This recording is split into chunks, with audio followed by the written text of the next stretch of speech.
Tiene una superstición extraña. Las tribus indias tenían una superstición, creían que un dios llamaba Quetzalcóatl. Había un mito que él había navegado en un barco de serpientes y un día regreso. Había ojos grandes, el pelo largo y negro y la barba muy espesa. Cuando los españoles llegaron a las costas de México, creían los indios que los hombres eran dioses, ya que se parecían a Quetzalcóatl. Este pensamiento Moctezuma también. Fue por esta razón que las tribus indias eran muy superstitiosas. Og så oversættelsen. Indianerstammerne havde en meget mærkelig overtro. De troede på guden Quetzalcoatl. Der var en myte om, at han havde sejlet ud i en båd af slanger, og en dag ville vende tilbage. Han havde store øjne, tyk skæg og langt hår. Da indianerne ankom til kysten i Mexico, troede indianerne, at mændene var guder, da de lignede Quetzalcoatl. Dette troede Moctezuma også. Det var derfor, at indianerstammerne var så overtroiske. Det første ord, vi har fundet, det er tenian, som er imperfektum. Og det er det, da det altid... det er det altid, ellers havde det været fik. Ja, og det næste ord, det hedder Yababa, og det er imperfektum, fordi det er noget, der beskriver ham, og det er noget, han hedder. Så har vi Llegaron.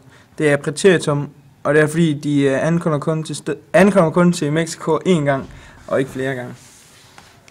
Og den næste, det er Crean, og det er imperfektum, og den fører handlingen videre. Vi starter på del 2, som er vores egne sætninger med forklaring.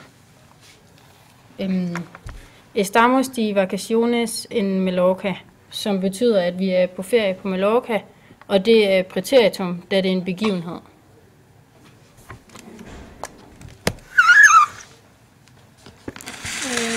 Så har vi fuimos en avión en las viernes por la mañana, og det betyder, at vi tog afsted med fly fredag morgen, og det er præterium, fordi det er en engangshandling.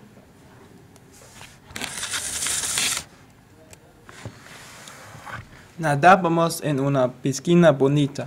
Det betyder, at vi badede i en flot eller dejlig pool.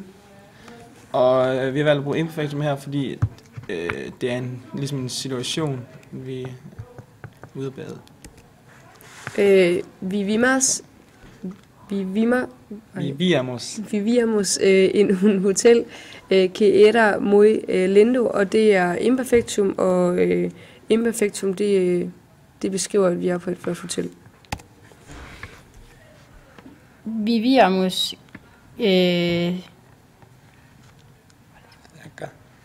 cerca de la Ciudad de Palma, som betyder, at vi bor tæt på byen Palma, og det er imperfektum, da det er beskrivende. Og så har vi estaba muy caliente, og det betyder, at det er meget varmt, og det er imperfektum, fordi det er beskrivende.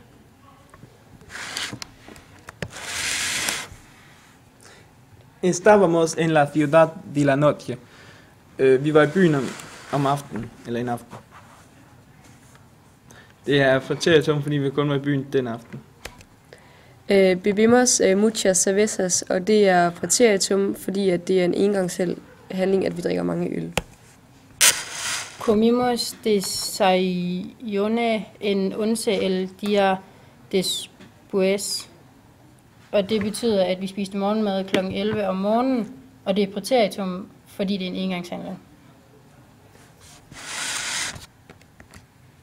Og så har vi era una vacazione